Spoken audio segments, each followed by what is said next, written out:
Din-da-da, doon-doo-doo, din-da-da. I don't know why I always think that after that clap every time. The shout shake shit. That's just hard. It don't matter how old you are or what club you in. If that shit come on, oh yeah, you turning up. Yeah. God damn it. Shake, Yeah. shake. Yeah. Shout Hold shake. on, Shout shake. Yeah.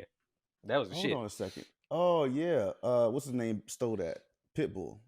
Yeah, he did. He did. Damn. You know, like with music too, and I was just thinking about this shit. I think we really owe Mariah Carey an apology. For what? I hate that All I Want for Christmas song. Okay. Because they play it to death. Like as soon yeah. as soon as Thanksgiving hit, it just comes on. And I was thinking, I was like, you know what? It's really not a bad song. Like it's really a classic rendition. Just you know, kill it. She just killed it because she's Mariah Carey. It's not her that we hate. No, it's Dillard's. Well, yeah, all the department stores can eat a dick, right? Macy's play that shit to death. But it's not even that, bruh, because we're not in Dillard's all the time.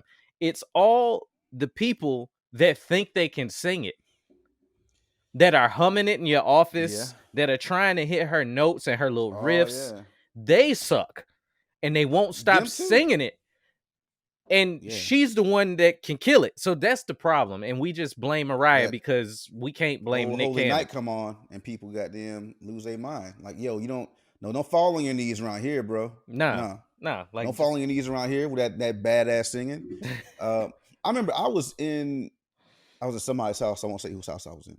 But they were saying, well, him and his wife were saying that they thought Mariah Carey was a very like overrated, horrible singer. And I was like, are you motherfucking joke? Well, if it's Mariah or Whitney, who you taking? I don't gotta choose. I could take both of them. I could take both of them. That's that like Jordan LeBron conversation. We're talking about two greats. We don't have to pick. Mariah Carey can't fucking sing. Never heard anybody say that. That's just dark skinned people hating on light skinned people. You shouldn't hang out with those people at all. Like at all. I don't know more. I don't anymore. Please don't.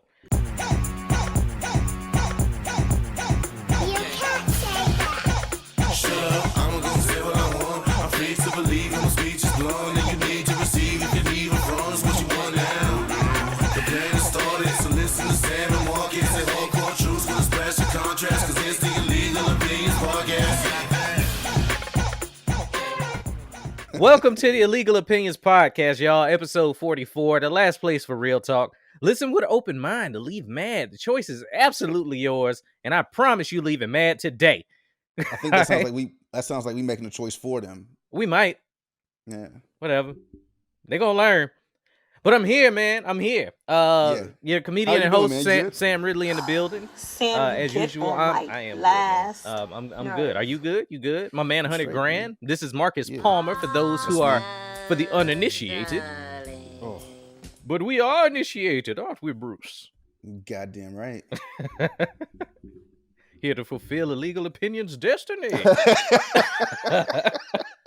That's good. That should be a drop somewhere. Hey, Derek Murray, friend of the pod, comedian. He does a great Bane. I might have him do that. Yeah, he does that's pretty good. He does a pretty good Bane. I might have him do that. Yeah, man, I'm good. How was your Thanksgiving in the Rona? That's what I meant to ask you. Like, was that weird for you? No, it was super. Oh, it was weird. Yeah. It was super. Kept it tight. It's me and my dad. Me and my dad and my son, really, just kind of, small little joint, nothing crazy. Okay. Just I know there was somebody that came by and dropped off some food, and they we did a food exchange where I cooked some stuff, my dad cooked some stuff, and those people over there cooked some stuff, so they just kind of brought it over. A potluck. We gave them some. It's called a potluck. Switched it off. Well, it's not. Is it though? It is a food exchange. You're not eating together though. It's like, hey, yeah. It's like a drug deal. It felt like so a hand-to-hand potluck. It was like, yo, I left the macaroni and cheese on the porch. Bring out the pecan pie. Yeah, but I mean, at the end of the day, it's a it's a Rona potluck. Like when you started It's a Rona describing it, potluck. yeah. But I mean, no, I mean a Rona potluck will be everybody eating out in the backyard 10 feet apart. Oh, okay, that's true. That's true. That's true. You ever heard of it called a pitch-in? That sounds real slave.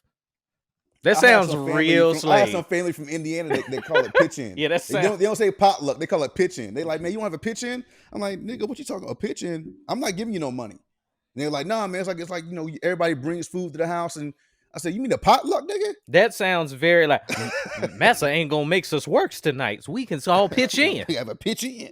That sounds real. Yeah. No, I have not had a pitch in. We've been No, free haven't for a had a while, pitch-in. so no.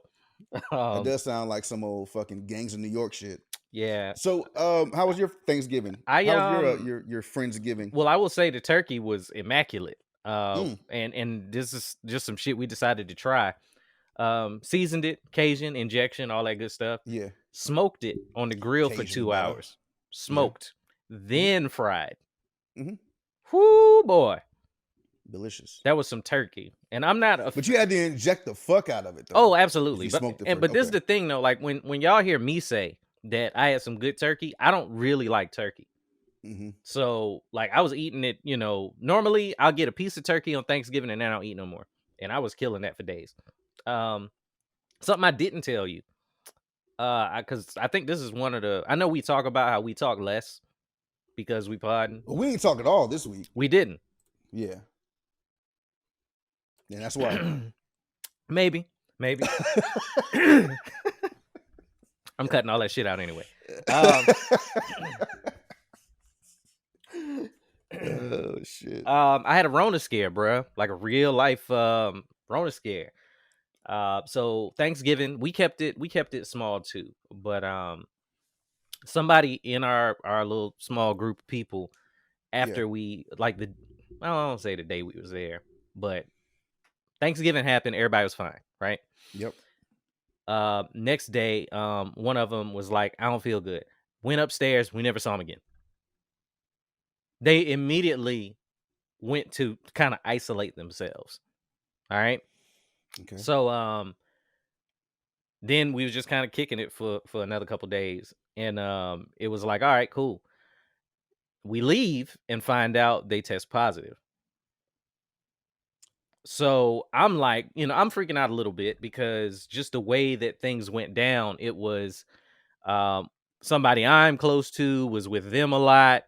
And then I'm best friends with the husband. We kicking it. It was like, oh shit, like that's it. This is the end. Goddamn it. Like, I mean, you know what I'm saying? So kicking it with the zombies. So I went to, you know, take the precautions, you know, kind of self-quarantine, told him I can't come into work. Like it would be irresponsible of me to come in. You know what I'm saying? Okay. Because it would be. Like, I know some people be like, well, I feel fine and go in. That's the absolute wrong thing to do. So I called. I was like, I'm not coming in. Like, however we got to handle it, we'll handle it. Made an appointment and went and gave up that nose pussy. And, you know, they get deep in there? They get deep inside you? Oh, yeah, man. Doctor didn't even hold me after, dog. Like, you know, I feel like a new man. Stimulate your mind? I'm like, I'm in a bind, Nate. Like, what you doing? Like, but an entanglement. I got you. Yes, yeah, man. Gave up that nose pussy and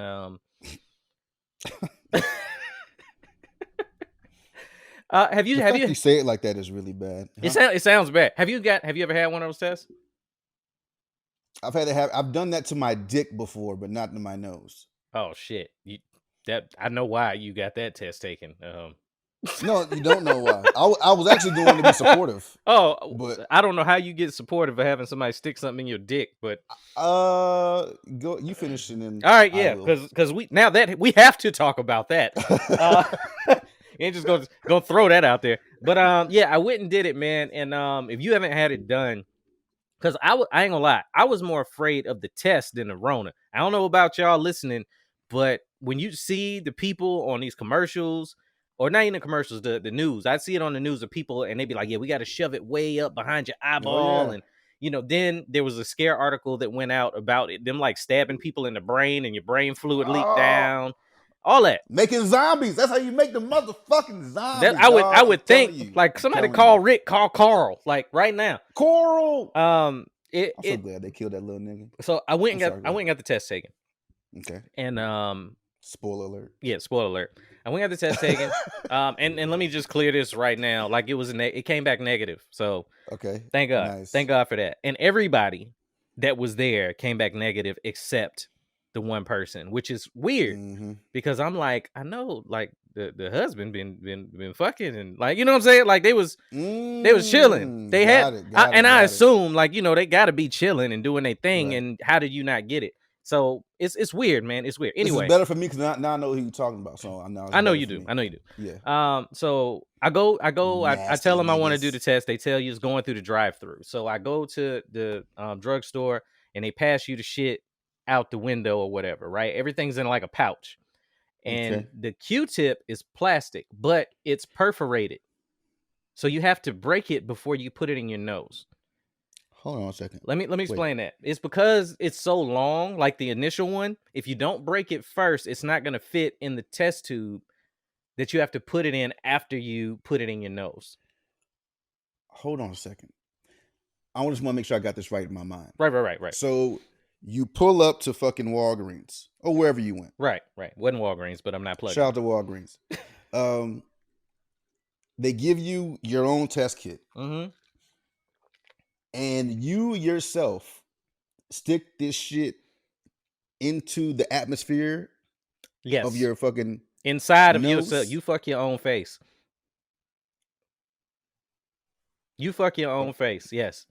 And then you drive off after that. A man in the glass window watches you violate yourself. And then you go home. This is like some cook shit. It's like cold. Yeah. Oh shit. I don't know why it's not a category on Pornhub, bro. But how is that okay? It's not okay. Go ahead. It's not okay. I feel violent. I came home. I had all my clothes on. I got in the shower. I cried. Yeah. It's definitely the crying game. Got to. So yeah, like the doctor tells you, like, unscrew the cap. And there's this like red liquid inside of it. I swear this is how they make zombies. And after you was there an umbrella on it? But you gotta hold this umbrella. Fucking Resident Evil shit. maybe that's they getting T-virus samples. You gotta hold the vial without spilling the liquid, because after you finish, you gotta put the stick in the thing. But let me tell you about this giving up this nose pussy, bro. So, like, I'm doing it, right? I'm on the left side. I'm going up. The feeling is, okay, you ever like felt like you needed to sneeze, but you're trying not to really, really hard? Yeah. And I'm not talking about like some regular, you walked in a room and something dust hit your nose. I'm talking like your eyes are watering like crazy. That feeling. Yeah. Imagine making yourself do that. Like that's where the button is. So when you get it up to a certain point, you immediately kind of go blind in that eye. Your whole eye just glazes over. Like that's the spot where it activates your tear ducts. You have to push past that spot. And the reason I know that is because he told me you're not deep enough through the intercom. He was like, you got to go a little bit further than that. Because he can tell. He's looking at you, so he can tell from, just knowing the test or whatever. But I'm like, nigga, you don't know how deep my nose cavity is. Maybe somebody else had an old shallow nose pussy. Nah. You know what I'm saying? Like, this ain't cool. But so I went a little bit further and I literally felt the bottom. Ooh. Like I felt like if I pushed further, the bottom of that thing. Yeah, the bottom, bro. Okay. All right. Knock that shit out. I felt like if I go further, I'm gonna puncture something. And he was like, I think you're good right there. Now twist it twice. Right? Bruh. Now at this point, I feel myself needing to sneeze. Like, and not even on some, it's a possibility. I can't like tickle the top of the roof of my mouth and make it stop. None of that. Like, none of that. It has to happen. And he was like, hold it for 15 seconds. And so you're counting 15 seconds in your head, but how normally you go like 1, 1,000, 2, 1,000, 3. Your brain automatically starts going 3, 4, 5, 6, 7, 8, 9, 10, 5, 10, 15, 20. Dog. I held as long as I could. God. He could tell I was tweaking. Like I was probably shaking or like, and he was like, you're good there. So I pull and I turn away from the window because you're instructed to do that. And I sneezed hard. I felt like I sneezed like everything out of me right then. Like, you know what I'm saying? And he goes, "Good job." Now the other nostril. Nuh-uh. oh, you thought you were just gonna give up one of them nose pussies Oh, today? nigga. No. Oh, no. Oh, no, nigga. no. I'm getting you giving up all this booty like right now. He has a kink. He has a kink. I think that's not. I think he watching if his nose against the glass, fogging this up, watching you shove this shit ghetto gagger style down your nose. You're not gonna tell me this dude was in, because I couldn't see him because of the glare. Was he beating his dick in the window, bro? Twisted twice. Deeper. No, slowly. Oh, I need 15 more seconds. Hold on. No, I don't like that shit. Yeah, man. And then I had to do the same thing on the other side. And then you put it in, give it to him, and then you give it to him. Here's the thing: I felt like such a slut because you ever see like on Family Guy, and Brian was like, "Now clean yourself up," and like gave Brian a towel. Yeah. I finished, and I was like, "All right, so I'm good." I put the shit in out. He's like, "Wait." He said, "Hey, there's a alcohol swab in your bag. Can you wipe off the button that you touched?" Wipe it off, nigga. Like, you clean yourself up, bitch. Like, I got all that nose ass. Like, this is me. And then he threw that Q-tip in the trash. Next. We got 15 more appointments today, baby. Come on, that's crazy. Yeah, man, it was rough. I ain't even gonna bullshit you. It wasn't as bad as it was in my mind. I will say that. I thought it was gonna be painful, and it was never like, oh my God, this hurts. It was just real uncomfortable. I mean, it's like using a nasal spray. You do it. It's uncomfortable, but you do it. But that shit is different. Like, yeah, no, the nasal spray is some mist. This wasn't a hard. That's crazy. Hard cocking your nose. Fucking machines. Yeah. Cock tip. That's, man. What if somebody made a channel about that, man? What if the Q-tips were shaped like little dicks? D-tips. Some D-tips up there. That'd be great. Oh man, but yeah, it was. But you know what? The fucked up part is like I said, everybody tested. The fucked up part is everything you said. No, all of it. But no, we test negative. Thank God. Like, I'm glad to get a negative test. But just with the CDC guidelines and shit, you're still supposed to quarantine. Like, it ain't like I got a negative test and it's like, cool, let's ride. Like, now it's like, all right, you're getting a negative test right now because you're afraid that you might have it because of what just happened. But you could still be in incubation period. You could have it and not be shown, all of that. Right. So I'm still at the crib.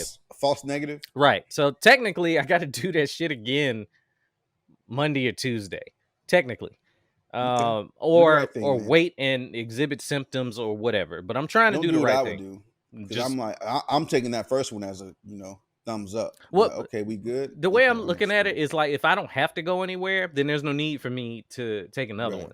But like, it's a mind fuck. I immediately got on Amazon and bought like the touchless thermometer, and made sure I had paper towels and all types of shit. Because you don't know, like, the mental of knowing you were close to somebody that was positive is worse than the actual thing. Like we said up here before, the mental of it is fucking crazy. When you walk out your door, you kind of on alert. Yeah. So yeah, man. But that was my Thanksgiving 19. Damn, nigga. You good? I'm glad you made it back. I made it, man. I made it. I'm still alive. I'm going to tell everybody. I'm still strong. I'm still here. Nigga, that movie was so fucked up. And that was an Antoine Fisher reference for y'all that don't know. Hug my neck. Hug my neck. Hug my neck. Fat bitch. Get Antoine Fisher Shorty, though, was... Whew. He won on the Navy boat. Oh, bro. Yeah, she was. I was like, you winning right now, bro. Don't go back home. So was it that the babysitter was the daughter was sucking his dick? I think she was like making him eat the pussy and all types of shit. Yeah. And then he wound up with a baddie.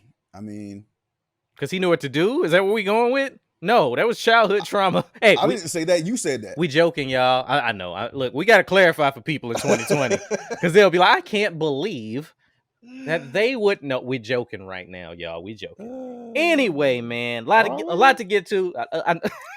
21 minutes in, a lot to get to. Let's do it. I mean, What you want to get to I think first? the Rona thing was important. The Rona thing was important. It is important. It is important. So a lot of shit happened this week, which was kind of cool. I think let's talk about Mike and Roy real quick, man. Let's talk about the Brawl For It All. Oh my god.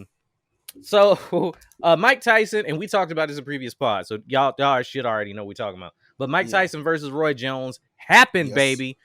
Both Banging of them it up, throwing hands like crazy. 2 Tasmanian tigers in the ring. 8 rounds.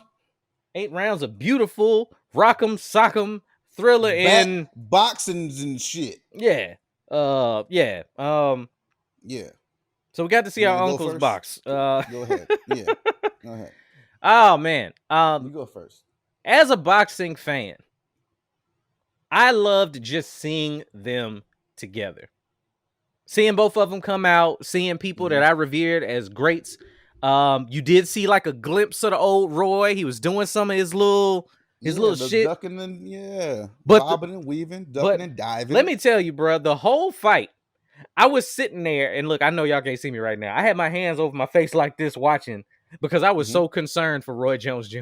You were? Okay, go ahead. Dog. Why? The whole fight, I was just like, don't hurt each other, y'all. Like, I really, and I think I posted, I wanted them to like shake hands and then just play chess or some shit. Because after I in the park, you know what I'm saying, and just talk about old times and some shit, like them on the boondocks and shit when Granddad would go see old boy and they just talk. Ruckus. Yeah, how you doing, Robert? Like I wanted to see them just chill, and but nah, man. Like I remember them being like, well, there's a no knockout rule. People have their opinions about all of the rules that were put in place. No knockout. If you get a cut, fight's over. Yeah, shit like that. What the fuck is wrong with y'all? I don't want to see them kill each other on national TV, bro. I don't. No, for $50, I definitely do. But go ahead. All right, go ahead. You want to see bum fights, nigga? That's what I don't give a fuck what y'all niggas say. Everybody can go wrap it up as being caught up in the legend of Roy Jones Jr., who I love, and Mike Tyson, who I love. I've boxed in Roy Jones Jr.'s gym, or his father's gym, in Pensacola, Florida. No clue. I get it. Okay, I get the lineage. I get the triumph and the things we lived. We lived through those things. Look, I'm almost disgusted at this fucking country about how bored we are. Disgusted? Yeah, it's disgusting. What? We would pay to watch 2 50-year-old niggas, one that hasn't fought in 15 years. We're paying to watch elderly people go and fucking fight in a ring.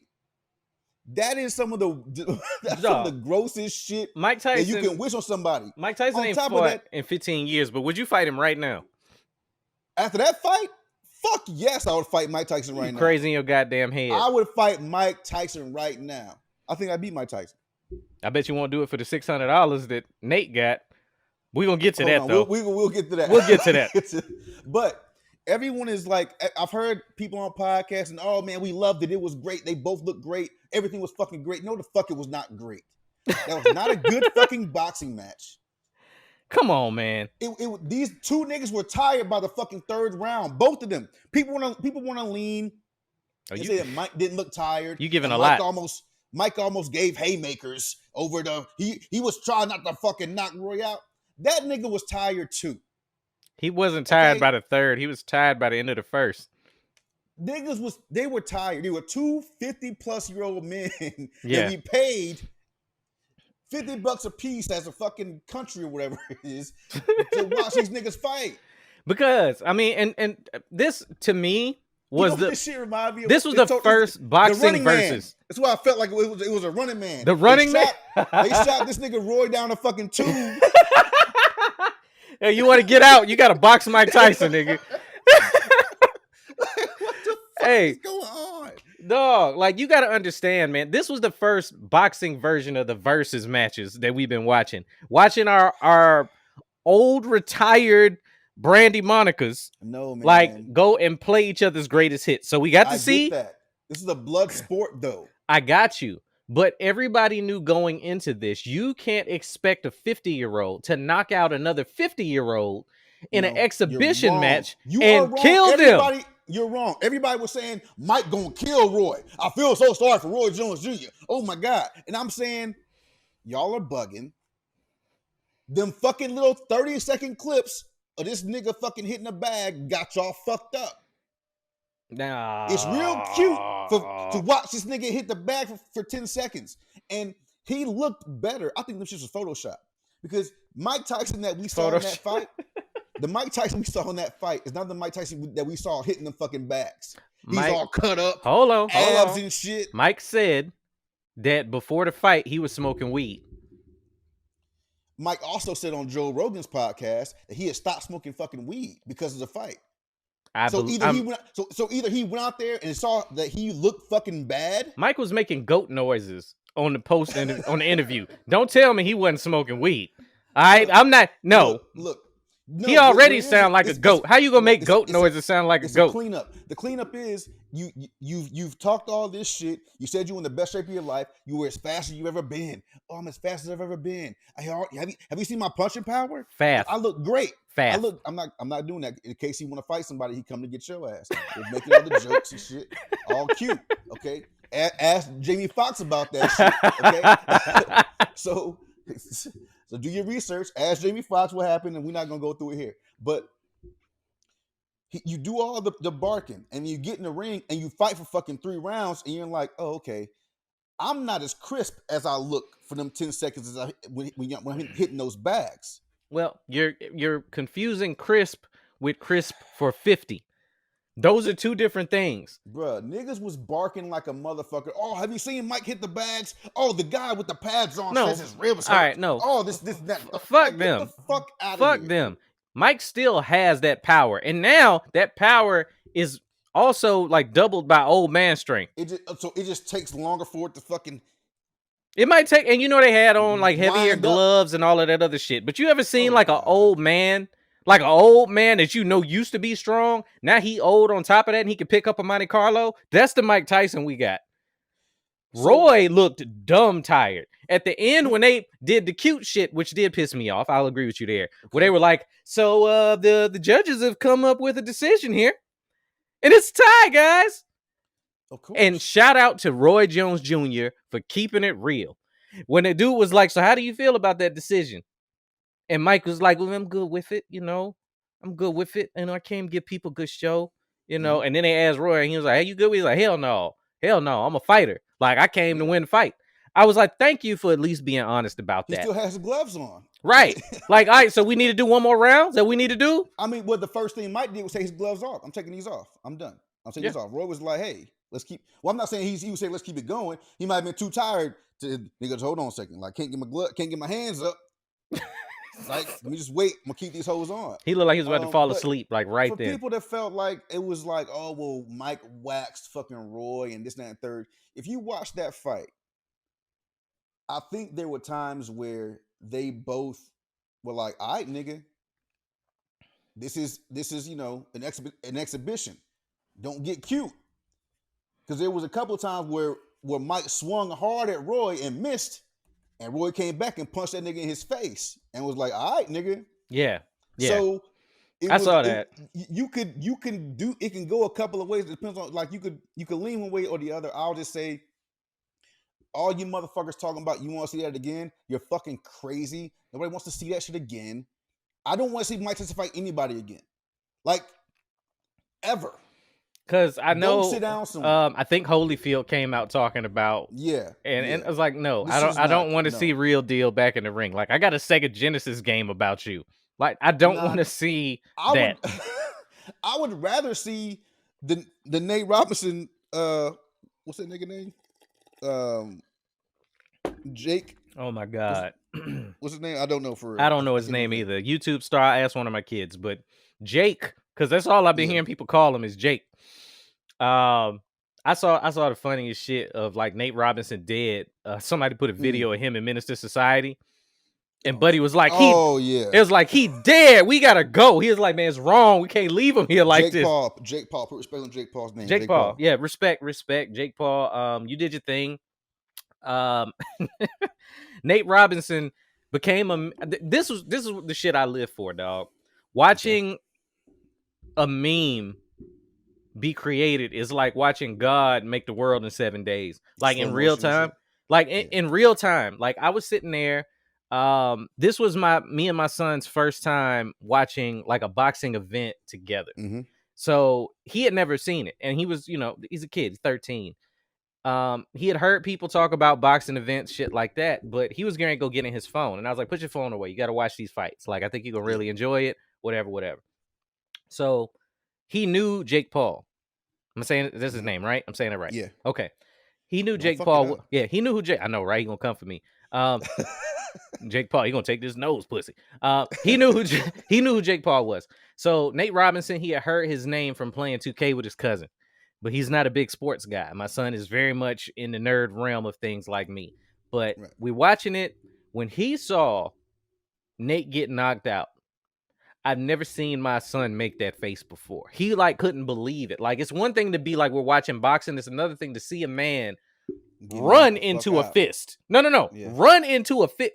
I've never seen. I was like, this dude knows no fundies in boxing. Yeah. I was like, why is he jumping at him like that? And then afterwards, I found out he trained for like 6 weeks. And Jake Paul had been training for like a year and change. No, Jake Paul's been fighting for a long time. No, he's been fighting, but he said he had been training for this fight for a good minute. Not like since it was announced, but like he was training, and then it got announced, and then he really got on it. So I don't care like how mad you are at somebody. Like, for people out there that's like, man, when I see that cat, like, it's a wrap. If that motherfucker's got more training than you, it can make a difference. It just can. Yeah. It can make a difference. Well, so all right, this is what I want to ask you about this fight. As somebody that, like you said, you've fought in Roy Jones' gym. Senior, yeah. Yeah, oh, okay. George Senior's gym.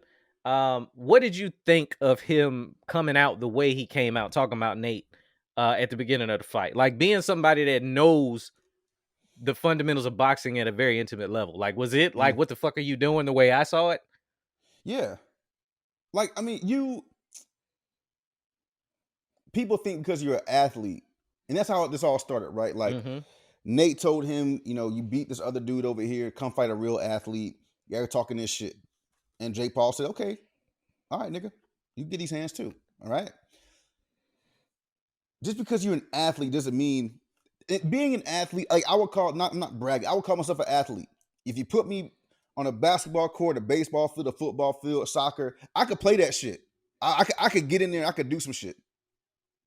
Something as specific as being a boxer requires different muscles. You work out different. It's not the same shit as just going to the gym and doing fucking bench press. Like, you never see boxers fucking bench pressing. No, you don't. Doing fucking curls and shit. It's different muscle groups. It's a lot of work. So Nate said he trained for fucking 3 months or whatever before this fight. That's not gonna do it.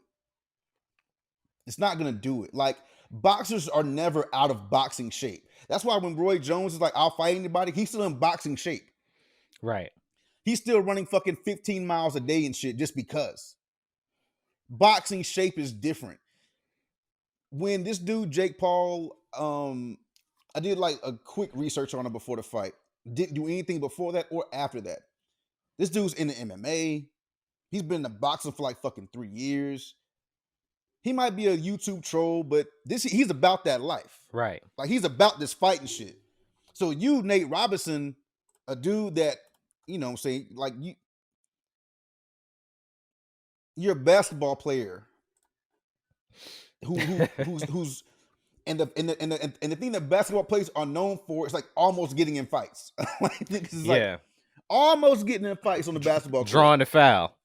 Yeah, so it's crazy, man. But yeah, man, like, you get knocked the fuck out. I mean, I wouldn't say Jake Paul could beat anybody in the street fight, because that's different. Things happen in the street that don't happen in a boxing ring. There are rules in a boxing ring There are no rules in the street. But that shit was devastating, dog. And to everyone out there that's listening that thinks you're a tough guy, I've been in a lot of fights before. I don't call myself a tough guy. I just say leave me alone. That's real. Especially all these black guys out here. That's real. Black like, guys out here running around. And I just want to draw attention to what you just said. Like, I've heard, and I know everybody else has heard you say on previous pods, like, I've been in a lot of fights. I have not been in a lot of fights, but the couple I've been in, I won them because, like you said, ain't no rules in a street fight. Yeah. And like I've said this like on stage in bits or whatever, but like the skinny dude that ain't been in a lot of fights already knows everything in the room he can kill you with. Like, and that's like, as much as it's a joke, it's very much shit. Like, if I gotta defend myself, what I'm gonna do it with? What's around me right now?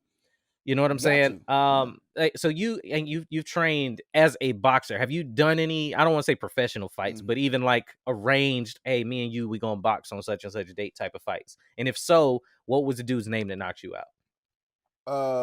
The nigga's name was Nobody. Okay. All right.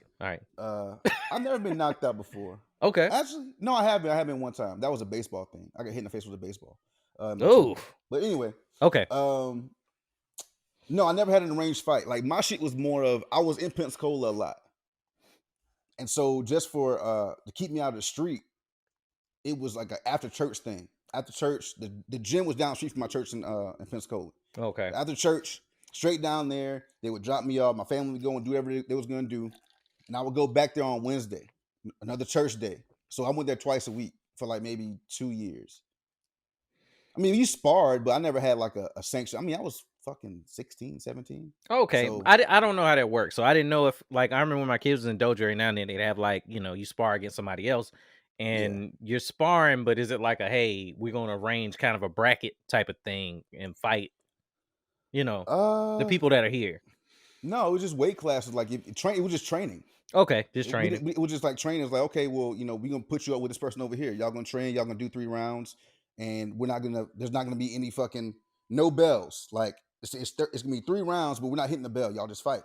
Or it's going to be 3 rounds with no bench. 5 rounds with a bench. We can go back and rest for 30 seconds to get back up. Okay. But it was never, I would never say I'm 5-0. I'm 3-8 or whatever. Yeah. Like in boxing. Okay, so none of that. Okay. Yeah, man. You know who I feel like really won this fight was Snoop Dogg. Yeah. His commentary was great. Like, he was I agree with that. Just because he was tripping, bro, and we don't normally hear that. That everything about this event, for those of you that didn't see it, and I feel like very few people didn't at least see Nate's knockout and bits and pieces of the fight.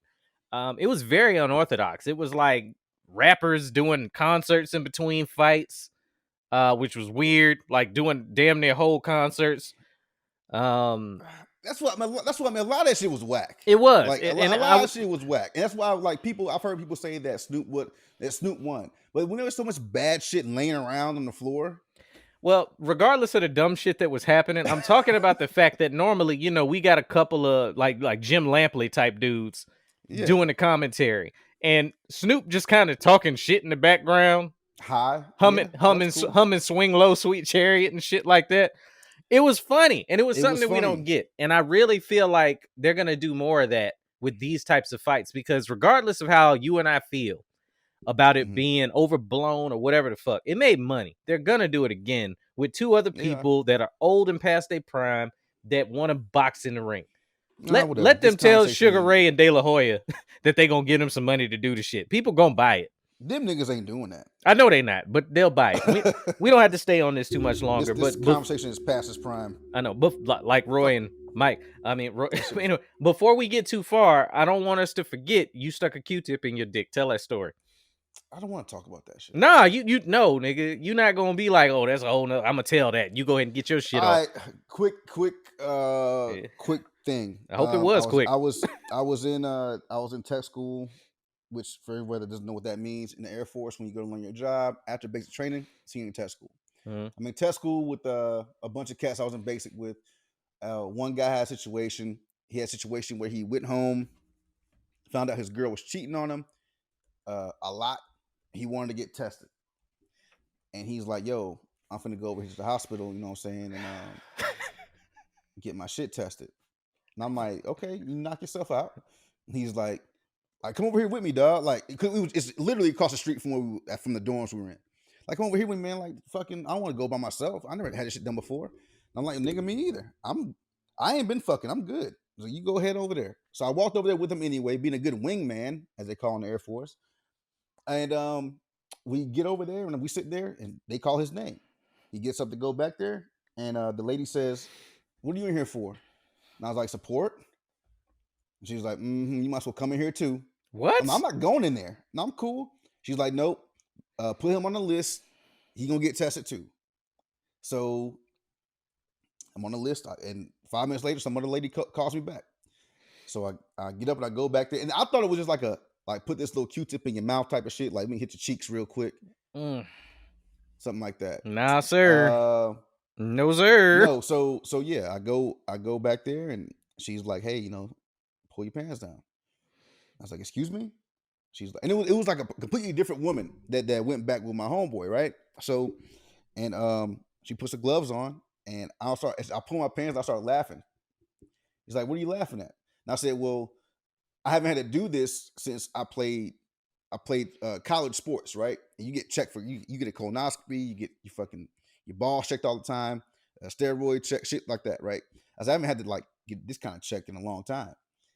And she's like, "Okay." She puts her little gloves on, and she rolls up to me, and she rolls up. She grabs my dick, right? She grabbed my dick, and I was like, I laughed a little bit. And she looked up at me. And she's like, "Don't play. Don't play." And I was like, "What? What am I gonna do?" I guess she's had, immature people go in there and shove their dick in her face or get hard or whatever. Right. I'm just like, no, I'm just laughing at the situation. You kind of rolled over here real smooth or whatever. So yeah, she shoved a Q-tip into my urethra, and it was not good. Not good. I'm tripping at the fact they did that to you just because you were there. Like, you weren't the appointment. So I don't understand that. Bruh, we talked last week or whenever the fuck that was about you being just in the military. They will fucking, "Hey, come They here." do whatever the fuck to you. Yeah. They gonna stick you with this fucking needle. Absolutely. Just because you around. Yeah. You gave up the dick nose pussy. That's man. Dick nose pussy. Okay. Great. Yeah, that I couldn't not let. I didn't want people hitting us up next week going, "Marcus never told the story." So about me getting a Q-tip shoved up my damn dick. Who wants to hear that? Hey man, I guarantee you somebody's gonna say they wanted to hear it. Like, it's just a lot of freaks. We could have kept it a secret for a little while. Thanks for that, Sam. What's next? Oh man. Okay. Where we at? 43 minutes in. That's Speaking of, no, I ain't gonna do that. That'd be wrong. What? I want to know now. I was gonna say, speaking of dicks, Elliot Page. Oh, come on, man. No. Yeah, we can't do that. We can't do that. Okay, move on. Move on. But I mean, you already said it, so no, we there now. So Ellen Page is a guy now, apparently. Yes. Ellen Page, he has come out. Congratulations, has come out as a transgender. And now the transgender / non-binary. I want to make sure I get this right. I'm sure somebody will correct me anyway and be like, "You forgot to say, identifies as Pennie pasta or some shit." Transgender / non-binary, and the appropriate pronouns are he and they. Mm-hmm. Henceforth. Cool. Yeah.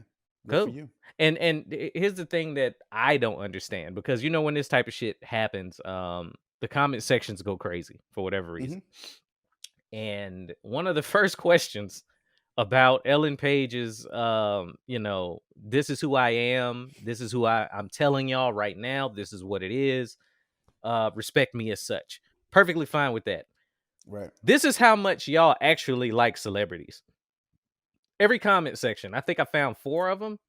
And the top comment was, "Well, how are they going to handle her character on Umbrella Academy?" Y'all are some shitty human beings. I thought she was gay anyway on Umbrella Academy. Thank you, for one. For one. 2, it's her character on Umbrella Academy. I'm sorry, I don't give a This is my thing, bro. Like it's confusing off top, but she is what she says she wants to be. I'm sorry, not she. He is who he wants to be. Nigga, they. He or they. You can use either. You can use either. That's Why the is it that y'all are confused as to how it's gonna change a character that is a goddamn character on a show? He can be the character that he portrays on the show and it still be fine. I don't understand why that was the top question. Like, it's not like the next season has to come out and the family on the show in character has to have a meeting and go, hey y'all, just so y'all know, like we got to change this shit up now. Like, no, that's not gonna happen. Like, she's still playing a role, and she's still an actor. He's still an actor. Like that's gonna take some getting used to. He's still. I mean, it is. I've been, you know what I'm saying? You've been saying she for forever. So I don't understand that. I really don't. I don't understand the other part. The other part. I don't give a fuck about you being transgender. Let's get that out of the way. But some people do. That's the thing. And that's great. That they can care. But it goes back to what I was saying before. You're transgender and also non-binary. I don't even know, are you even a fucking person now? And now that you decided to do whatever it is that you want to do, it's you only talk to me and he and they. Okay, you're transgender, which means you like to you're a woman that likes to be and dress like a male. Is that correct or is that incorrect? I'm not the subject matter expert. So here's the thing. So why can't you just be non-binary? Why can you I'm a transgender and I'm non-binary. You could just be transgender, right? Or you could just be, as we call in the streets, a bull lesbian, right? You're a woman that that feels like you're a man, so you like women. You're trying not to say bull dyke. I heard it. No, I completely get what you're saying. Like, why can't this is why the LGBTQA plus community gets pissed off at people like this, because you take this shit and you make a fucking game out of it where you're, oh wait, I'm also non-binary as well as transgender, so talk to me as such in these fucking pronouns. And they're like, no, we're fighting over real fucking shit over here, and here you go out here saying this bullshit. And now you're getting tweets from all these celebrities. You're so strong, Elliot. This is great, Elliot. Here's the thing. Meanwhile, old buddy in San Francisco can't get a fucking job because you want to be called fucking he. And I'm not saying it's just for the pod. Okay, let me say that off top. This is how I really feel. I, as a black man, can't tell them that their struggle's not real, even though it seems strange to me.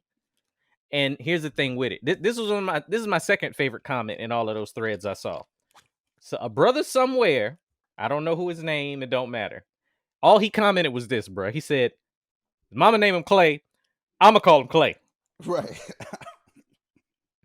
And I thought it was such a subtle way of saying, it's hard for me to have known you for X amount of years. She's an international superstar. We got that. I've always known her as a gay female. That's fine with me. Yeah. Except for in Juno when she got pregnant. Yeah. Shit, I've seen lesbians get pregnant. That's not. I thought she was pregnant. I thought she was a lesbian in that movie too. Anyway. It doesn't matter. But his point was, I got that.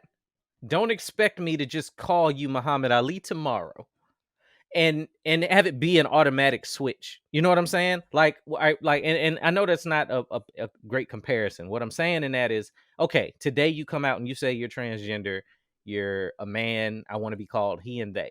I think in the last 5 minutes I've accidentally said she, and there's no malicious intent in it. It's just I'm used to seeing Ellen. No, you know what I'm saying? I understand that part. What the fuck is they? Because I was reading an article about this shit. It was like, well, on their Instagram page, they have said that they would like. I'm like, who the fuck? You're okay. Are you? Because you can just say he if that's the case, right? Are you he? And this is like the Hollywood shit that I don't like that's being splashed on this fucking actual struggle that other people are going through that you're fucking playing with, in my opinion. Yeah. You're saying, I want to be called he and they. Well, they said that they would like for this to happen and they would this and they would. Who the fuck is that? You're one person, okay? Pick somebody to fucking be. That's all I'm saying. Yeah, Pick who to be. it comes off strange. It comes off strange. And That's again, extra shit. like we said at the beginning, like I commend you. If this is who you want to be and you want everybody to be comfortable with it, cool. You want to walk around. Fuck that. No. Fuck Listen. You said as a black person. You said wait as a black minute. person. You say this. As a black person, what I say is, no, I'm listen, black. Marcus. I can only be black. Fuck that shit. No, you can't go and be somebody else. You're not gonna be black and they. I got that. What I'm saying is, and especially in the Hollywood era, like there's a comedian that I follow that I still don't know what pronoun to call him, her, or other, them, they, ampersand. I have no idea. I respect them. And when I see him online, I always say their name because I don't know what else to do. I know I think it was a female transitioning to a male, but I don't know what they go by. I honestly don't. So I don't want to be disrespectful inadvertently, and it becomes fucking confusing. And then what happens is, and we've said this on previous pods, they get mad at us for using the wrong terminology, like we're just supposed to know. With Ellen Page being famous and this being international news, like, yeah, we all know. But if like I just meet you and I come up and I'm like, hey, what's up, girl? And you're like, she says, hey, I'm Elliot / Ellen. Right. And now we like to meet you. Don't be offended off the rip because I didn't know. Like that sort of shit is the part that I have a problem with. Like, don't come for me because I didn't know what your choice was before I met you. That's not fair. Right. That's not fair. That's not fair. And here's the thing, like I was thinking about this story. I was in the desert and I met these guys, these reservists that come in, right? I met them that morning. They asked everybody what their name was. Hey, how you doing? Blah, blah, blah. Go through the whole day. And all these guys outranked me at the time. So, in the desert, you jump on a bus to go everywhere, right? Mm-hmm. So we all at the bus stop waiting on this fucking bus. It's 100 and goddamn 20 degrees outside. So I'm sitting with my sunglasses on, got my little fucking boonie hat on. And this guy walks up, one of the reservist guys, he walks over. He's like, man, like, what's your problem? And I was like, what? I was like, man, what's your problem, man? You've been like addicted to me all day. And I'm looking at this dude like I've never seen him before. Like, wait, what the fuck are you talking about? What do you mean I've been addicted to you all day? I spoke to you this morning. You know what I mean? Like, I showed you what all the shit was. It's like, no, man, but I've been talking to you all day and fucking saying your name or calling your name and you ain't been turning around. And I'm like, what the fuck? There's no way I would be that rude. What? He's like, no, fuck no, man. I was saying Morgan, all fucking day. Morgan? And I'm like, my name is Marcus. He's like, oh, shit. My bad. So, when you tell me what to call you, I will call you that. So listen to Sam and Morgan. But don't be mad. Like, if I don't know what to fucking call you, like, look, yo, it's just, the world's moving fast. Yeah. But if you want people to address you in a way, and that's professionally, privately, whatever, make the path clear. Don't muddle it up with all this fucking bullshit. I'm going to add in everything I want to be. I'm transgender. I'm non-binary. I'm also non-gendered. Like, what the fuck? How can you say you're one thing, then say you're not in the same sentence?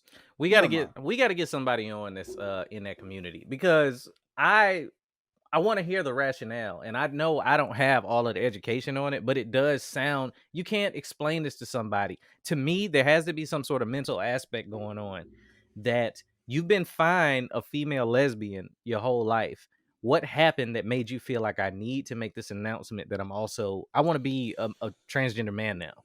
You know what I'm saying? Like I got to learn and figure it out. So while we're in this realm, let's talk about this Ritz commercial. They write in line together.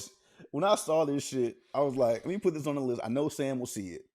I don't know when he'll watch it, but he'll check it out. So, all right, for any of y'all watching, if you want to pause it right now and go listen to, or watch the Ritz, just type Ritz commercials, the newest thing, I think, in the Let me tell last you 2-3 what. weeks. You type in "rit nosy" into Google, and that shit gonna pop up. It's good. Rite Aid is dropped down a notch behind this shit. I'm telling you. Yeah, man. It's as I've seen it put the woke cracker commercial, which is a hilarious name. Right. The woke cracker. Yeah. So It's a wild commercial, dog. the work cracker. It's more or less just people of all walks of life coming together for the holidays, but they make a point. And when I say make a point, I mean it's more Right. obvious than the all-female It is scene so in Endgame. Like in your she's got face. help. It's very in your face. There's a black man in it because they had to make it black to drive silk pajamas. silk pajamas. He's in the mirror and he goes to put on lipstick that is the complete wrong shade for him. And he looks cherry red lipstick on a black man. So they really wanted to drive the point home that something is off here. Tell me that's not what they were doing. And he looks in the mirror for a second. Not something was off, but something was afoot. Right. And I don't mean that as he shouldn't be putting something was afoot. Yeah. They want it to appear uncomfortable. He looks in the mirror and he's looking at himself like he's not sure if he can do this. Yeah. And then you see him later at a party with his boyfriend. A handsome Dominican brother. Right. They made sure he was a different color too. Just like the fucking Cheerios commercial. Look, bro. Go ahead. Go ahead. I don't like this shit. Why? I don't like. You don't see this is what I was saying last podcast about the white man being with every shade of fucking colored woman in every commercial. You usually see minorities with minorities, or with other minorities, maybe. They would have never. Why couldn't this have been a fucking white dude? It wouldn't have been a white dude because it That's wouldn't. my fucking point. It would not have driven the point home that something, as you put, was afoot. No, that's wrong. The reason why it wasn't a white man is because they would have had fucking white people calling in to fucking Ritz crackers saying, "Take this fucking shit off television." You can't have white men being portrayed that way. That too. You can do it to a black man. I think it was fine with a black man. No, I think it was. I think it's a white man. I think it's both. I really think it's both. They're fine with the demasculation of the black man on TV. And I said we were gonna talk about this shit fucking 6 months ago. I said we were gonna talk about this shit one day when we're talking about homegirl with the little black boy dressed as a black girl running around fucking Hollywood and shit. Was it Gabrielle Union? She's not a little black boy. No, not Gabrielle. No, it's not Gabrielle Union. Who am I thinking of? The South African white girl. Charlize Theron. Yes. Charlize Theron's kid. I don't know why. I said something about this shit then. I said we'll get back to it. And now we're fucking back. Here it is. And they chose to do it for a holiday commercial. It's a strange commercial. And it does not, if we're just getting to the root of why they make me want to go buy Ritz crackers. It doesn't. It doesn't at all. And don't get me wrong, there's other demographics in it, but that is the standout moment that they want to drive the point home for. Oh, when you see the black dude, you see the Hispanic dude, and that's really all you fucking see. Bruh, when you see them at that party, he is wearing the most... I got gay friends. He got his shirt open, bruh. None of them dress like that. At anything. At anything. I don't care how flamboyant it is. That's just not something that happens. So I had a gay homeboy of mine stop by fucking this weekend, just checking in to see, hey man, I was passing through, whatever. We chopped it up. That nigga left. He was not dressed that way. This nigga had on fucking a black t-shirt and jeans. Yeah. And honestly, I feel like, and if you're in the community and you listening to our pod, I feel like y'all need to be as outraged as like Star Wars fans are about the shit they don't like in their universe. This type of shit to me is counterproductive. Like, and I'm not just talking about from the stance of like we talking about the black man and the way that they portray him. I know gay people and none of them do that. Like they just don't do that. So it's almost like they're making a cartoon characterization of y'all. Yes. They're taking fucking they're making the shit that's been exaggerated on television and trying to turn that shit into like some real life shit. What's the drag queen movie that Kurt Russell and Wesley Snipes and fucking Tu Tu Wong Wong Fu. Fu. Yeah. Right? They trying to take that shit and make it real life. And yes, there are people that are really like that. But I've seen there are gay people in the military now. I've seen gay dudes in the military in fucking work, out of work. They don't operate that way. They don't. And I don't know.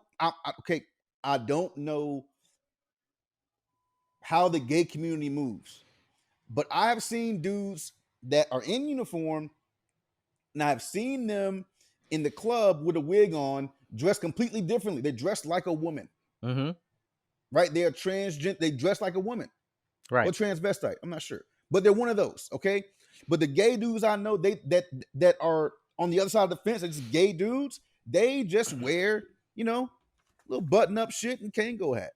Yeah, and I want to just say that all of y'all listening is probably like they don't know what they're talking about. All any of us can do, and I mean you, me, anybody listening can operate off of is their own experiences. Marcus is speaking from the shit he's seen. I'm speaking from the shit I've seen, and I've been in LA a lot. I can't say I've ever seen the shit I saw in that Ritz commercial. That was wild, bro. So to me, I'm offended for y'all. They threw on the fucking it was big ass wild. earrings, and Yeah, I'm like, man. yo, why are you doing? I felt why could it have just not been okay? Let's just say they keep it as a black dude and a Hispanic dude. Why couldn't it just been the black dude was dressed regular too, and he happened to be hugging him from behind, and he could have even kissed him on the cheek and all this other shit, and it would have been fine. You know what this shit the felt like? In the open shirt and the fucking this shit felt like a bunch of straight white men, corporate Ritz CEO stockholders sat and said, what does a gay black man look like? And they sat there and they were like, they threw every stereotype they had at the wall and said, make sure he looks like that. So that when they watched it, they said, that's what I see when I think of a gay man. Yeah. And then they made the commercial. That shit is the one that should have got the outrage over that Cheerios shit. Like real shit. That was bad. It was just bad, man. It was just bad. I don't know why they did that. I appreciate them doing it, but this is a very bad taste. Very bad taste them doing it that way. Yes, and that's what I'm saying. Like I think both of us are saying the same thing. I'm not saying that they shouldn't make commercials that have that type of diversity, but that shit was not the way to do it. That shit was not the way. I'm gonna go get some saltines, goddammit. Like I ain't fucking with Ritz this year. Let's do this. Let me see. This has been going around real heavy lately. This is real quick. How you feel about the black dude, the black restaurant owner that kicked out the people in there for twerking in his restaurant? Oh, you know what? I'm glad you said that. Let me play the clip right here so y'all can hear what he said. I invested a lot of money into buying this building, into developing this concept, so black people can have somewhere nice to go to, okay? Somewhere where we can feel good about ourselves as a... Come on! Stop the music, please! Somewhere where our people can feel good about ourselves as a culture, okay? Yeah. No, real talk. And so all this twerking and shit, take it to Prime, take it to Pink, don't bring it here because we're a restaurant. And so beyond that, 75% of my customers are ladies. And I want men to show respect for themselves for how they carry themselves here. So how can I tell the men to respect themselves and you guys are twerking on glass here? If you want to do it, get the fuck out my restaurant. Because I did it for our people and I did it for our culture. So don't do it now. Don't do it again. I don't want to hear it. If you don't like it, get out because I don't need your money. I need to provide something for my people. And don't do it again. Thank you. All right. So what do you think? You brought it up. What you think? Suck them niggas. The fuck out. Get the fuck out. If you don't know how to act, why are you twerking in a fucking restaurant? Okay. Yes, man. I saw a lot of opposition to this where people were saying, as the owner, he could have done it more tactfully. I will give y'all 20% of that and say, yes, he could have done it differently. He came by, but check it out. Hold on. What I was going to say was, yes, he came by 2 other times and tried to politely just, hey, y'all, And then he had to come out and protect his business the way he sees fit to protect his business. If you got a problem with him defending the money he spent, even if it is a bad decision, let's say he did this shit and it meant everybody boycotted his restaurant. That is his decision to make. But for him to come out there and tell y'all, look, man, I made this establishment for niggas to come and not be around a place that niggas is acting that way. Who has to tell you not to twerk inside of a fucking Texas Roadhouse? Nobody. Sit the fuck down. Exactly. But we want to act like because he a black restaurant owner that he's wrong. Oh, he got the new Jeezy playing. Oh, toot that thing. No, bitch, sit your stupid ass down. That's the defense I kept seeing. He had a DJ in there playing that type of music. I don't twerk in Dillard's if they got a DJ or Macy's. No, go to Up Against the Wall with that shit. Even I was just about to ask you, even Up Against the Wall, for people that don't know, Up Against the Wall was like a Virginia-based. Yeah, it's old ass shit. They had a DJ in this motherfucker. Okay, even Up Against the Wall, nobody was fucking dancing in there. No, nobody's in there. Nobody's in DTLR dancing. Nobody's in City Trends dancing. Like, nobody was dancing at a DTLR. You walk by there, you're like, oh, I like that song. You go in there, you fucking nod your fucking head and buy some sneakers and some knockoff shirts. You get your fucking ass out of there. I think what it did, Get the though, fuck out of here with that. I can't stand black people sometimes, bro. And this is the bigger thing to that, bro, is I think that in 2020, we're starting to see the diversity between black people more. There is a very serious correlation between how you act and who you hanging around. People have been saying that for years. If you want to elevate, like, get with some people that's trying to elevate, right? So if you're around people that's used to going places twerking, that's what the fuck they gonna do. So y'all go check out this new restaurant. I don't know if this is their first time there. I'm adding shit to the story right now. But you go in there and you just act how you normally act. But that's not how this restaurant rolls. No restaurant should roll that way. And you shouldn't roll that way in a goddamn restaurant. So when this man comes out and tells you what he tell you and tell you that he don't need your ghetto ass money, now you want to be offended. Why? Why do you fill this bitch with white people before I let you twerk on my fucking table? Like, simple as that. And yes, there was a lot of black people in there at night. I'm pretty sure all of his clientele isn't black, because black people don't support like that all the time.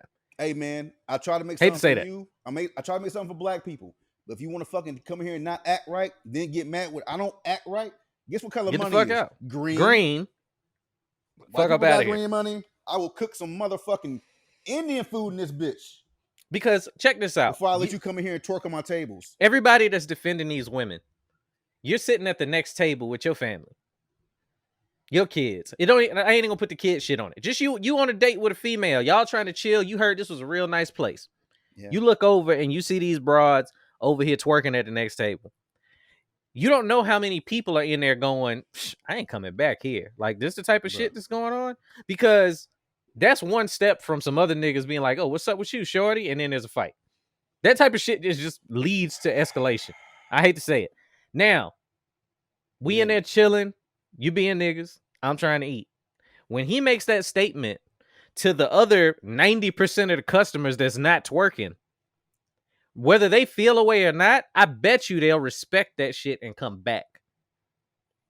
He ain't about to have no foolishness when I come here to kick it with my peoples. Exactly. Like, you like to know that you can go there for the brunch and you could have some music that you like on in the background and not have somebody in there acting a fucking fool. Yeah. They could have danced in their chairs even. Like, all that standing up shit they doing. You know, they would probably call him whack if he turned on, you know what? From now on, I'm playing like your regular fucking elevator music in this bitch from now on, because y'all can't fucking act right. Oh, you didn't change. No, bitch. I didn't change. I had to do something different. You came in acting the fucking same. Yeah. So I turned that shit off. Boom. I didn't change. You came acting the same in a different place. Boom. Fucking stupid ass motherfuckers, dog. Boom. I think we killed that pretty quick, bro. We ain't even had to go deep. Like, that's just what it is. Now, there's something else that's coming up hot while we're in the realm of hot topic. Respect and honesty. We need was it hot pocket? Lean pockets too. Lean about them. Not at all, goddammit. You eat them, you're still going to end up a fat nigga. Kevin Samuels. I didn't know about this man until this week. He's an image consultant. 100,000 followers on YouTube. Nice. Shout out to him. World Star Hip Hop got wind of a clip that he's got going around the internet right now. I'll just play you a piece of what he said right here. So, can you see me? Yes, I can. Okay. So, do you feel like a woman like me? What would you rank yourself on a scale from 1 to 10? You cannot use 7. Would I rate myself? Just your face. My face when I wake up 5, but when I put myself together 6. If you give yourself a 5, that's average. Yes. So average-looking women tend not to get high-earning men. They tend to get average men. Stop right there. Stop right there. Stop right there. Breathe and digest. You're 35 years old, and you can look around and see the world. You don't tend to see higher earning men with average looking women. Off rip. If you do see them, they got their average looking woman when they were both really young and he built his way up. But a man earning the kind of money you're talking about does not go for an average looking woman. All right, now, so for those of you that don't know, like, I guess he has callers call in. Once again, I'm not familiar with this man, but what you just heard was him giving some real talk. I wouldn't even call it verbal judo. Like this right here is the gospel that I think. I don't know. I felt like a lot of females will not receive well. And please, I didn't play the whole clip just now. Go watch the whole clip. It'll be posted in the podcast fan group. And it's all over the internet. Like if you type in Kevin Samuels, you'll see the clip pop up. But he didn't tell this female nothing that wasn't true. And I give him so much respect for trying to be respectful. He was trying his best to not lose his shit until right at the end. Yeah. Her having that whole, I need a man that makes 6 figures. I want a man that's doing this. I want. And he's trying to let her know, come on, man. Come on. You're a dog groomer. Now, this is the only thing I'll give her. You know, she said she makes 6 figures too. Did you hear that part? Yeah. I don't believe her. At all. You can tell by what she was acting that she did because she was getting uncomfortable. No, you know why I don't believe her? Because when the conversation started and she was explaining to him what it is that she wanted out of a man and what she should expect, and she mentioned that he needs to make 6 figures. And Mr. Samuel started telling her, like, you need to date within your weight class. Why do you want a man that makes 6 figures and you not doing that, even though you doing all right? At no point did she mention that she made that kind of money. At the end, when she started getting read her rights, she want to be like, "What, I make 6 figures too." Right. Why you bringing it up late? Like, to me, you should be like, "Hey, I'm such and such. I make this amount of money, and I want somebody that's commensurate with what I'm doing." I would have respected that and been like, "He's wrong. He's wrong. He shouldn't be telling her that. He makes 6. She wants somebody else that's making 6 figures. I got you." She brought it up as after she admitted she was busted. I love that she did that. She was, without my makeup on, I'm like a 5. She said, I wake up a 5. I'm like, before or after you brush your teeth? Wake No. up a 5. Yeah, you wake up a 5 and you want a dude who's a 9. You want a dude who's a 10, right? So here's the thing. Like, and I've been trying to find a roundabout way to say this. But he has said it perfectly, and so eloquently. This is why I say, like, there needs to be at least mild bullying injected back into the economy. I know where you're going. That's why I'm laughing. There needs to be mild bullying injected back into the economy and into society, because a lot of women, let's do women. A lot of women think they're exceptional, and they're fucking not. You want exceptional, and you're not exceptional. You're average. You are a regular ass woman that does not want a regular ass man. We call that out kicking your coverage. I don't know if women use that term. Men use the term out kicking your coverage. Explain that. If you're an average dude and you fuck around, like average dude, let's say you make $48,000 a year. You got an apartment, you got a car, you got your own shit. Okay looking. Average. Nothing wrong with being average. America's a great place to be average. Can you imagine being average in fucking Africa? That shit would suck. Okay?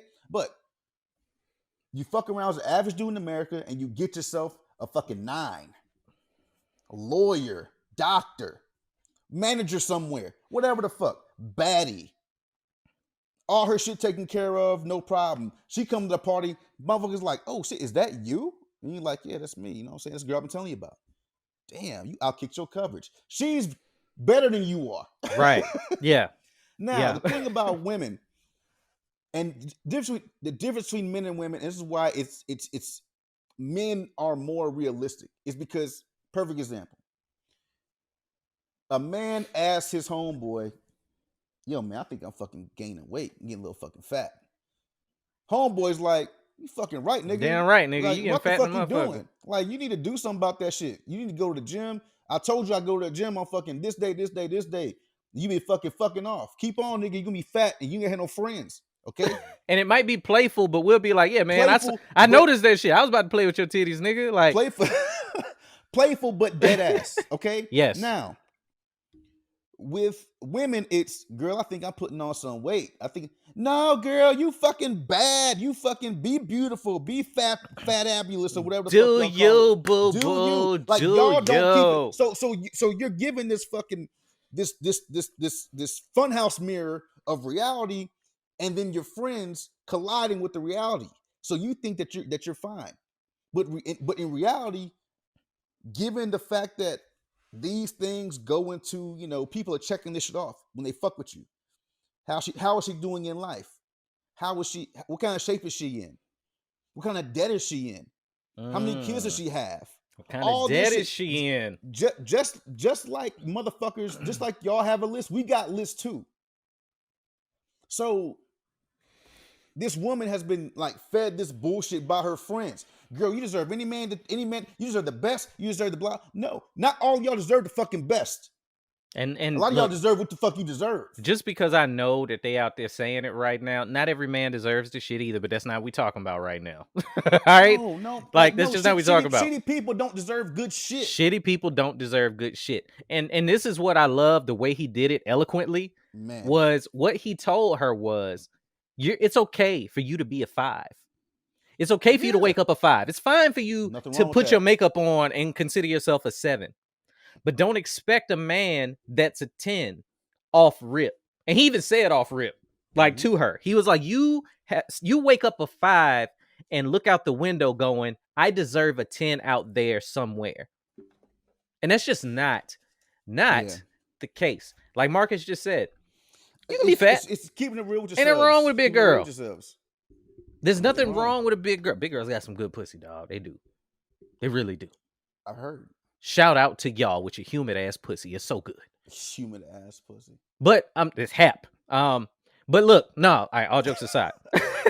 I'm wilding. All jokes aside, you can be big, and this is where she fucked up. Let's say that when they opened the camera, she was a real big girl. I still wouldn't fault her for that. I know plenty of plus size women that are in great relationships. Where she fucked up is setting her bar so much higher. And like he Right. even said, most of the women that you see that are like, oh, you know, they ended up, as they say, outkicking your coverage, dating outside your weight class, whatever you want to call it. Yeah. They ended up with that person when both of them had nothing and she was with him while he built.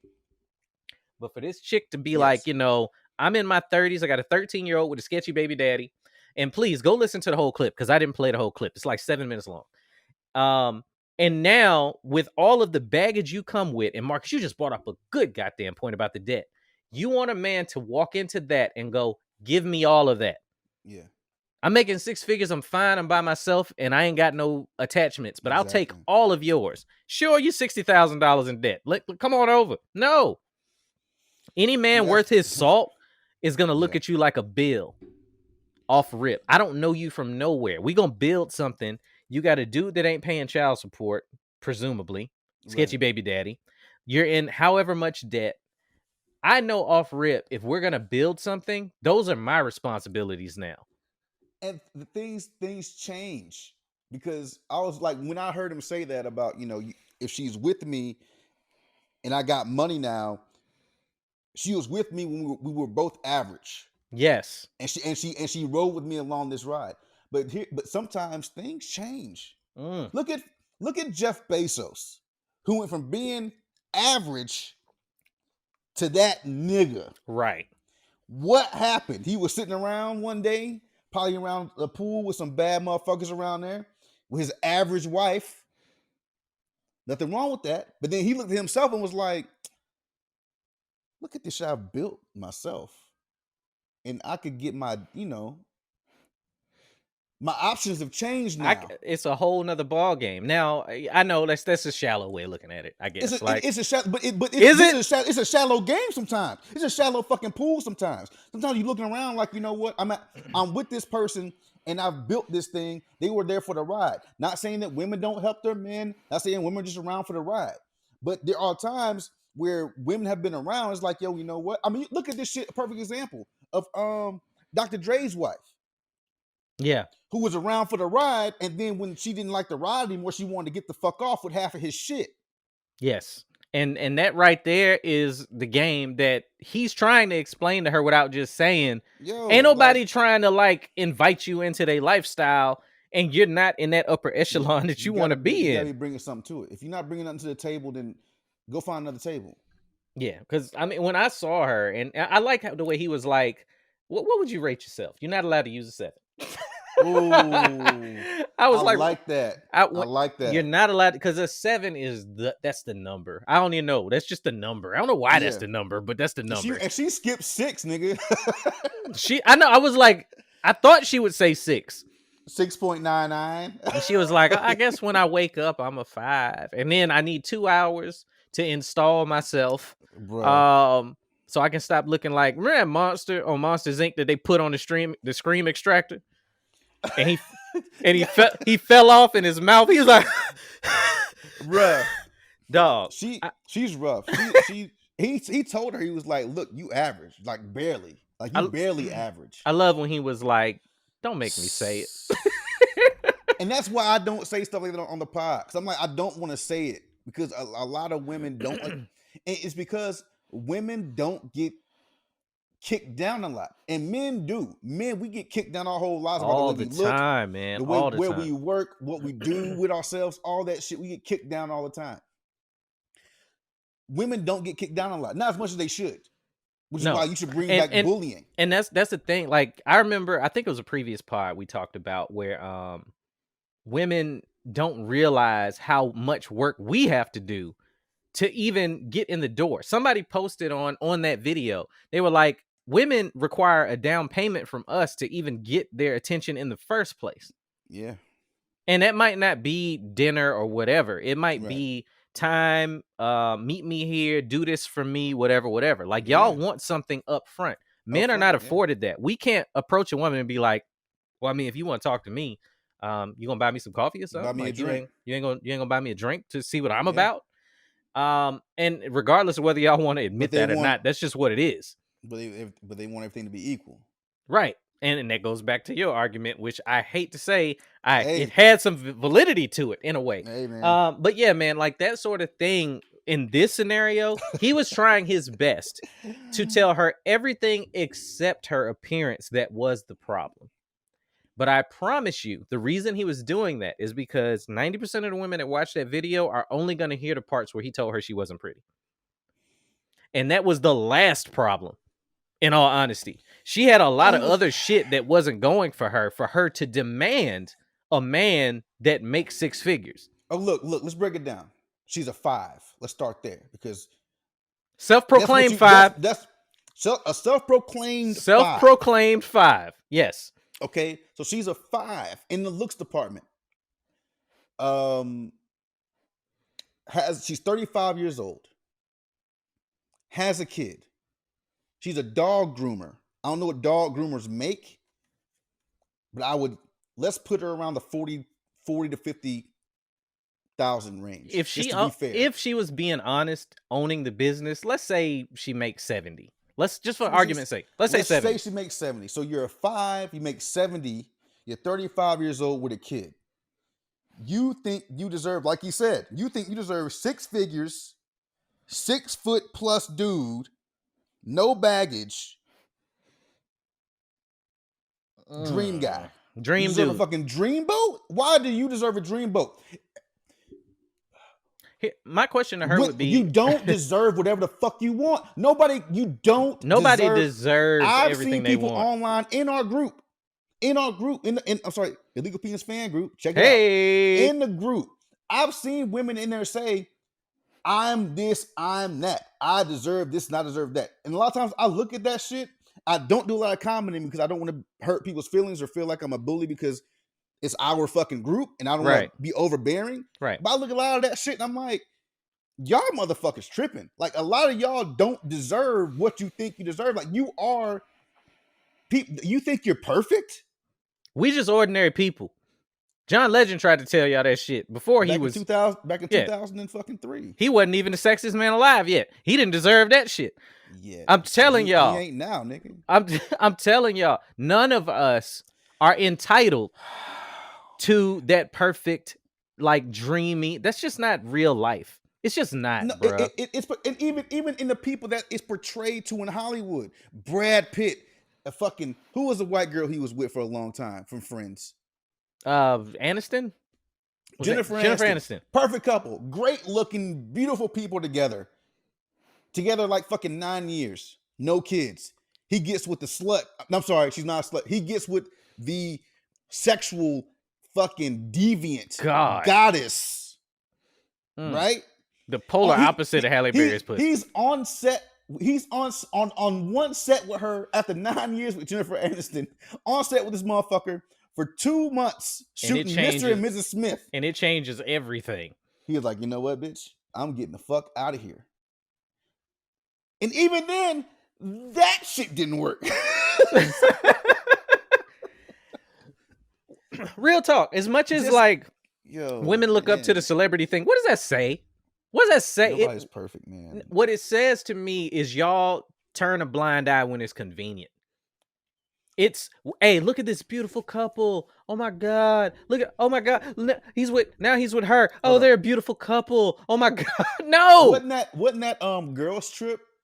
The great movie that you recommended to me? You gonna stop that shit. Where she had a show, right? They had a show together, her and her husband, and the husband was cheating with the baddie, and he was like, "Hey, I'm just cheating. This is what I do. I'm never gonna ruin our brand. Let's just keep it moving." And she was like, "You know what? Clean this shit up. Clean this shit." How many of these perfect people do you think this happens to? These perfect fucking actresses and actors that are married. Do you like, hey, you know what? I know you're fucking around. They got a picture of your ass. Go clean that shit up. I guarantee you that happens more than not. Like they say, art imitates life. This type of shit happens in Hollywood all the time, and it just don't get talked about. That probably got written from life somewhere, I would say. But yeah, y'all got to stop. It's a delusional mindset that he was trying. It's okay to fight in your own weight class. That's why they make weight classes. Kevin Samuels was spitting the gospel to her that was done so beautifully. I think that clip should be shown in colleges. Like, oh yeah, for sure, absolutely. It was beautiful. There's a one. Now we get off this in a minute. The last thing I will say about it. I was I had a cousin. He's like 7 years older than me. He's maybe 6'2", 6'3". Went into the Air Force, got fucking cock diesel like a lot of people do. So we're at a barbecue, fucking around, get to play fight and get the fucking wrestling and shit. I have him in a position where I could fucking grab his arm and flip him over my shoulder to the ground. I grab his arm, I go to flip him, this nigga don't move. Oh. Instead, he picks me up. And we call it in the South, we call it bounce. I got bounced in the South. But right. He picked me up by my waist and slammed me on my back and rolled over on me. He was like, you know what you're doing. But that's why they make weight classes. Because no matter what you do, you're not in my weight class. Yeah. And he mushed me in my head and we got up and dapped it up. But that stuck with me. In my life, I've used that. It's cool to know what you're doing, but if you fight outside of your weight class, it ain't gonna matter. What the fuck you do. It ain't gonna matter. Yeah, like when you see like a real small dude, like, oh yeah, he fighting a big dude in a movie. That's just a movie, dog. This is a movie. Yes. It's a movie. Nigga, like that's you. None of that's gonna matter. Like none of that's gonna matter. Like I remember when I had my kids in I think I talked about the karate studio that closed down or whatever. And my oldest rather, he's thin. He is just like me. I was like, you know what? You're going to be thankful for that shit when you're 40. I promise. Right. You know what I'm saying? But he Little was average just out. he was just like, I know I was fast, I know I was good, but I'm still the same size. Right. So he done figured that shit out way before you did. Yeah. Like yeah. by virtue, I'm like, you know what? Money well spent. Put him in that class. They had him sparring people that was just fucking heavier, and he learned that lesson super fast. I'm with it. Now he know he need to do what I do and see what you can kill somebody with in the room. Like I'm 100%. You gotta make sure, like, hey man, hey, you know what? I can avoid this problem. Should I avoid this problem? Yes. I should avoid this problem. The answer is 100% yes. God damn Always. Speaking of movies, I mean, this is gonna run longer than our new normal. All good, man. A lot of shit to get to. Happy holidays, goddamn it. Happy holidays. We gave y'all a short one last week. Speaking of movies, Warner Brothers. Let's get into that shit. Yeah, man. Big deal. We projected the fuck out of that. Y'all, fuck y'all, man. Let me tell y'all something. All of y'all that listen to the pod, I shout y'all out week to week, and I love you, so I can say fuck you to y'all. And y'all know I mean it from a place of love, from the heart. For sure, okay? For sure. Yeah. Tell people what we doing over here. Yeah. Because we be projecting some shit. We call so much stuff early. Fuck Lisa Ray. She gonna come out. No, episode 1, Platypussy. I told y'all Halle Berry pussy was trash, and y'all told me you ain't been with Halle Berry. No, I haven't. I ain't never met Halle Berry. No clue.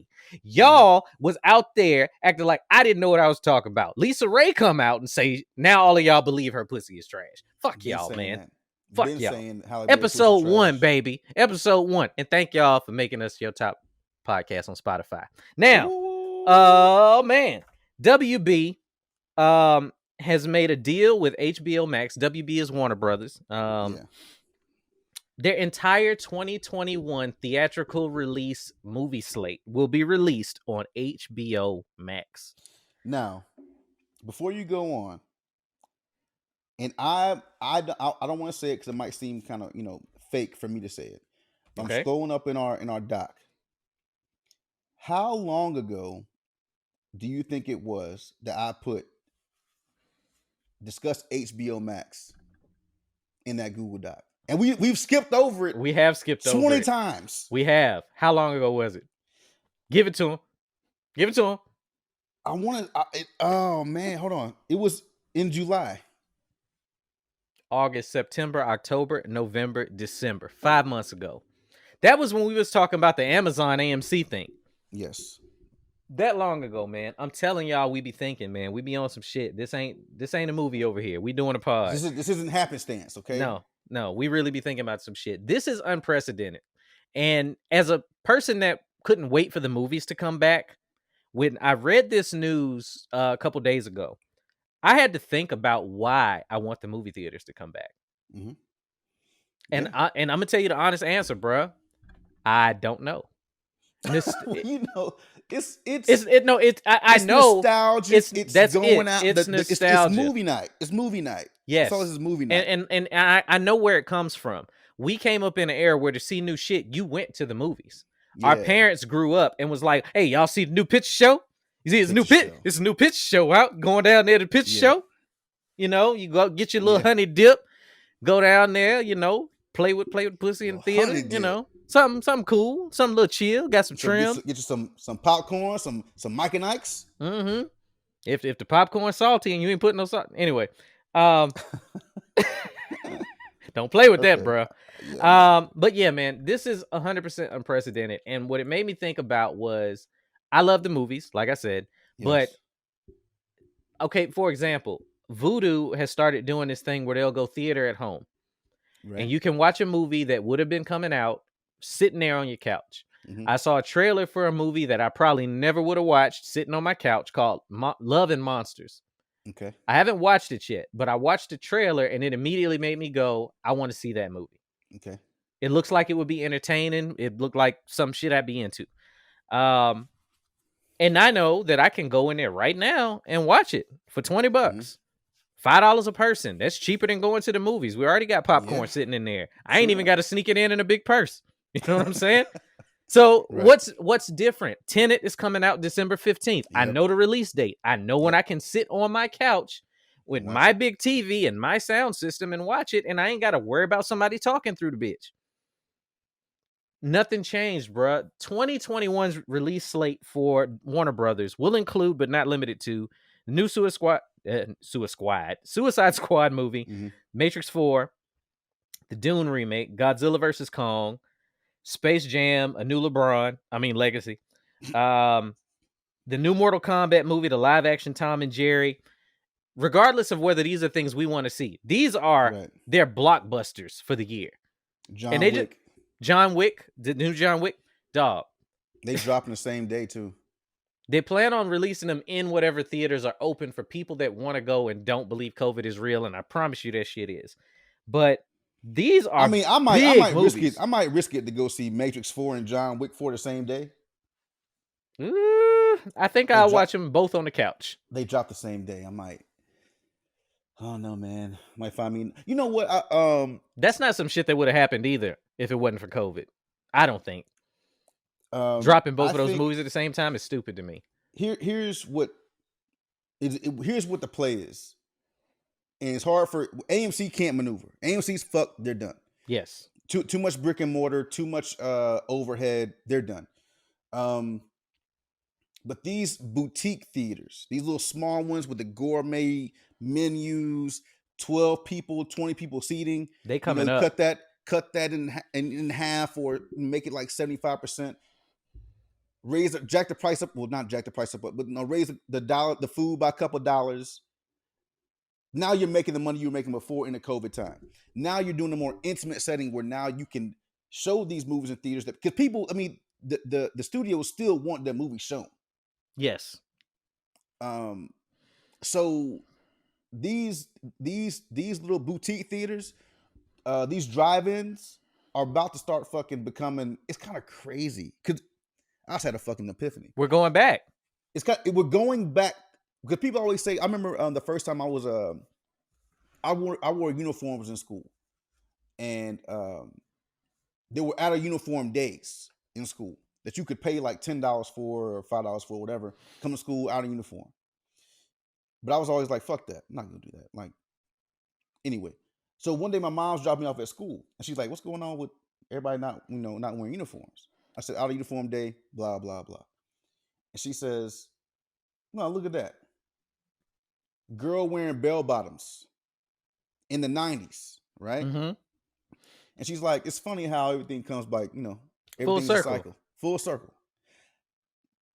It's full circle. Like now, drive-in theaters are now coming back. These smaller boutique theaters are now coming back. The intimacy of the fun that that movies is now coming back. Because before it was a fucking gathering of, man, I went and saw fucking Endgame at 7:00 in the morning. Dog, that was an event. It was an event, bro. Theater packed. It was an event. Like, and I'm glad that we got to see that before COVID, honestly. Yeah. Because that was one of the movies that, no, I don't want to see it by myself. Mm-hmm. Marvel fans, it's a shared thing. Yeah. I still, when I watched Endgame yesterday, matter of fact, and when I watch it by myself, I still remember the parts in the movie when the theater went apeshit. I still hear that. The hammer started floating. When 2012 New York popped up, when they first went back in time, Yeah. theater lost their shit. When the hammer floated up and Cap caught it, people were standing up like somebody just scored a touchdown. Crazy. It was nuts. I knew it. Dog. Everybody said I knew it with Thor right before he got knocked out. Dog, chest, it was nuts. Like those types of things, yes. I want to experience that still. Do though? The theaters cannot compete with the new archetype. This shit sets a precedent for other let's say, because this remains yet to be seen. If this shit works, because they are going to lose a lot of money, but I guarantee they got to deal with HBO Max, and the reason I know that is because Wonder Woman is the first film on that slate that's going to come out, right? Yep. The free trials for HBO Max end the week before that bitch come out. Mm-hmm. They was like, hey, ain't no free rides coming off this. Nope. Nah. So they got a deal. We need that $15. Let's say you want to see 3 of these movies on that list, it's worth you getting HBO Max for the year. And then you're going to discover a bunch of other dope shit that's up there. Yeah, HBO Sopranos Max is up there. Entourage is up there. Like, all of the old stuff They HBO has done I is didn't know up there. AT&T owned Warner like Yeah, man. They all in there. that. So it's to say, you know what, we're gonna put all these movies over here on HBO Max. Whatever, I don't know we don't know the numbers on whatever that deal looks like, but that is fucking insane. That is insane motion of media from one destination to another, where we're gonna go from we're making all these movies to be in theaters, all these major movies. The Batman In theater. They essentially bought the DC universe as well. Yeah. It's major, man. And honestly, I find myself getting on to figure out which app I want to look at. I get on HBO Max before I get on Netflix. Yeah. I mean, Netflix has become the one I have because I'm used to having it.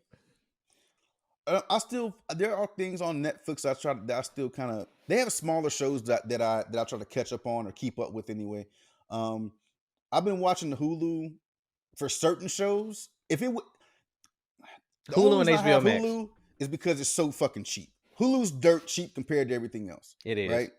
HBO Max is HBO, man. I mean, what do you want to watch when you want? It's fucking HBO, and they have shit that's not on regular HBO. So it's it's a spit in the face if you have regular HBO, but it's still a dope concept, man. It's a great app. I meant to talk about it before because I wanted to have the conversation as to what is HBO Max going to mean to the fucking industry as we know it. With Amazon Prime at the time, or Amazon trying to buy AMC at the time, we were having the conversation. I hope they stop that shit. With Netflix, I believe Netflix is gonna carve out their own lane in comedy because nobody else does comedy.